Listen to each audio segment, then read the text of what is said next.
மலர்மிசை ஏகினான் மானடி சேர்ந்தார், நிலமிசை நேடு வாழ்வார் என்கின்றார் வள்ளுவர். அதாவது, கடவுளை நம்பி அவர் திருவடிகளை பற்றி கொண்டு அவரை மட்டுமே சார்ந்து நாம் வாழ்ந்தால் எல்லாம் முடியும். கிறிஸ்து இயேசுவிலே பிரியமான சகோதர சகோதரிகளே, இன்றைய தவ காலத்தினுடைய முதலாவது ஞாயிற்றுக்கிழமையுடைய மைய பொருளாக இருப்பது சோதனைகளை எதிர்கொள்வோம் எதிர்நோக்குடன். சோதனைகளை எதிர்கொள்வோம் எதிர்நோக்குடன். சீராக் புத்தகம் அதிகாரம் 2 இறை வார்த்தை எங்களுக்கு அழகாக கூறுகின்றது. சீராக் 2 அதிகாரம் 1, குழந்தாய், ஆண்டவருக்கு பணிபுரிய முன்வந்தால் நீ எதிர்கொள்ளவிருக்கின்ற சோதனைகளை அதனை சகித்து கொள்வதற்கு உன்னை தயார்படுத்திக்கொள். சோதனைகளை எதிர்கொள்வதற்கு அதனை சகித்து கொள்வதற்கு, அதனை சந்திப்பதற்கு உன்னை தயார் செய்து கொள் என்று சொல்லி சீராக் புத்தகம் எங்களுக்கு அழகாக கூறுகின்றது. இயேசுவிலே அன்பார்ந்தவர்களே, ஒவ்வொரு வருடமும் தவ காலத்தினுடைய முதலாவது ஞாயிற்றுக்கிழமையிலே நாங்கள் சிந்திப்பது இதுதான், சோதனைகள். ஒரு மனிதனுடைய வாழ்வை நாங்கள் பார்க்கின்ற பொழுது, ஒரு மனிதனுடைய பிறப்பு முதல் அவனுடைய இறப்பு வரை பரீட்சை தாள்களும் பதிலளிக்க முடியாத வினாக்களும் புரியாத புதிர்களுமாக எங்களுடைய வாழ்வு இருப்பதை நாங்கள் பார்ப்போம். இயேசுவின் பாந்தவர்களே, அதிகமான கேள்விகளுக்கு எங்களுடைய வாழ்விலே நாங்கள் பதில் கூற முடியாது. எல்லாமே ஒரு புரியாத புதிர்கள் என்று கூறுவார்கள். எங்களுடைய வாழ்வை நாங்கள் பார்க்கின்ற பொழுது, என்னுடைய வாழ்வு பிறப்பு முதல் இறப்பு வரை ஒரு பரீட்சை தாள்களாகத்தான் இருக்கும். சோதனைகள் தான். சில சோதனைகள் ஏன் வருகின்றது, எதற்காக வருகின்றது என்று யாராலுமே பதில் கூற முடியாது. ஒரு நாள் என்னிடத்திலே உயர்தர வகுப்பு படிக்கக்கூடிய ஒரு மாணவன் தன்னை ஆசிரியர் தன்னை பிளஸ் பண்ண சொல்லி வந்திருந்தார். நான் எப்படியாவது இந்த பரீட்சையில் நன்றாக நல்ல பெறுபவர்களை பெற வேண்டும் என்று சொல்லி என்னை ஆசீர்வதிங்க என்று சொல்லியிருந்தார். இப்போ நான் சொன்னேன், ஓகே நான் ஆசீர்வதிக்கின்றேன், நீங்கள் நன்றா படிச்சிங்களா அப்படின்னு கேட்டேன். இல்லை, இப்போ ஏதோ படித்தேன், ஆனால் எப்படி வருமென்று தெரியாது.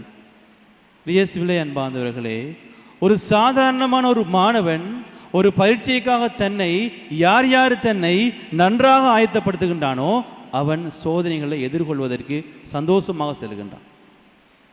எதுவுமே படிக்காமல் கடவுள் என்னை பார்த்து கொள்வார் என்று சொல்லி நாங்கள் பிளஸ் பண்ணுறதில் ஒரு அர்த்தம் இருக்குமா? நிச்சயமாக இல்லை. ஒரு சாதாரண மாணவன், பாடசாலைக்கு செல்லக்கூடிய ஒரு மாணவன் பரீட்சைகள் வருகின்ற பொழுது எப்படி தன்னை அந்த பரீட்சையை இப்படி கேள்விகள் வந்தால் இப்படித்தான் பதிலளிக்க வேண்டும், இப்படியான கேள்விகளுக்கு எப்படி பதிலளித்தால் அதிக பெறுபவர்களை பெற வேண்டும் என்று சொல்லி எந்த ஒரு மாணவன் தன்னை ஆயத்தப்படுத்துகின்றானோ அவன் பரீட்சைக்கு செல்கின்ற பொழுது ஒரு ஹீரோ மாதிரி போவான். எப்படித்தான் இங்கே பரீட்சைகள் வைங்க, என்னால் வெற்றி கொள்ள முடியும் என்று சொல்லி ஒரு சாதாரண ஒரு மாணவன் ஒரு பரீட்சையை எதிர்கொள்வதற்கு செல்வான். எல்லாருக்குமே தெரியும். எல்லாருமே பாடசாலைக்கு போயிருப்போம், பரீட்சைகளுக்கு போயிருப்போம். எல்லாருடைய மனநிலையும் தெரியும். பரீட்சை தாள்களை வினாத்தாள்களை பார்க்கின்ற பொழுது எங்களுடைய முகத்திலே சந்தோஷம் வரும். நான் படித்த கல்வியில் வருகின்ற பொழுது, படிக்காத கல்வியில் வருகின்ற பொழுது எதையாவது எழுதி கொடுத்து விடுவோம் என்று சொல்லி ஒரு எண்ணமும் வரும். இயேசுவின் அன்பார்ந்தவர்களே, இது ஒரு சாதாரண எங்களுடைய வாழ்வில் நடக்கக்கூடிய ஒரு விடயத்தை பார்க்கின்ற பொழுது சோதனை. ஒரு சோதனை ஒரு மாணவன் எப்படி தன்னை ஆயத்தப்படுத்தி எதிர்கொள்கின்றானோ அவன் வெற்றி பெறுகின்றான்.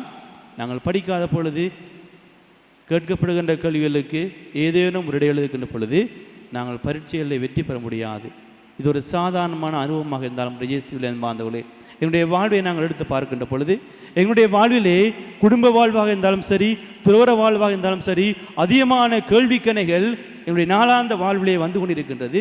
சோதனைகளை சந்தித்து கொண்டிருக்கின்றோம். ஆனால் அதிகமான பேர் எங்களுடைய சமுதாயத்தில் வரக்கூடிய சோதனைகளை தாங்கிக் கொள்ள முடிவதில்லை. ஏன் இப்படியான சோதனைகள் வருகின்றது? இப்படியான சோதனைகள் வருகின்ற பொழுது, இப்படியான தோல்வியில் வருகின்ற பொழுது எப்படி எதிர்கொள்வது என்று சொல்லி நாங்கள் அதிகமான திணறி போயிருக்கின்றோம் இயேசுவிலே அன்பார்ந்தவர்களே. அதற்காக தான் ஆண்டவர் இயேசு கிறிஸ்துவின் நாளிலே முதலாவது இன்றைய நற்செய்தி போதியை பார்க்கின்ற பொழுது ஆண்டவர் இயேசு கிறிஸ்து சாத்தானால் சோதிக்கப்படுகின்றார்.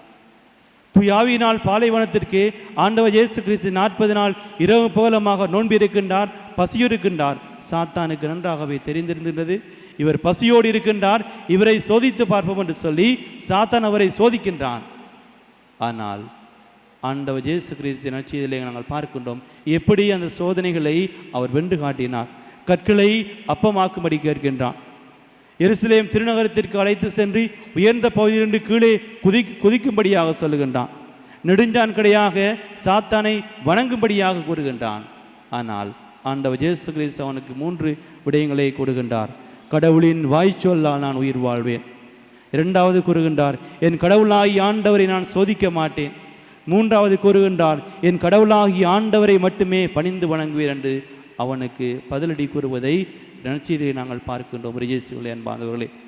இப்படியாக முதலாவது வாசகத்தை பார்க்கின்ற பொழுது எங்களுடைய ஆதி பெற்றோர் ஆதாம் ஏவாள், ஆண்டவராகிய கடவுள் ஆதாமையும் ஏவாளையும் கூப்பிட்டு சொல்லுகின்றார், இந்த உலகமே எங்களுடைய கையிலே இருக்கின்றது, இந்த உலகத்தை நீங்கள் அனுபவியுங்கள், சந்தோஷமாக இருங்கள்.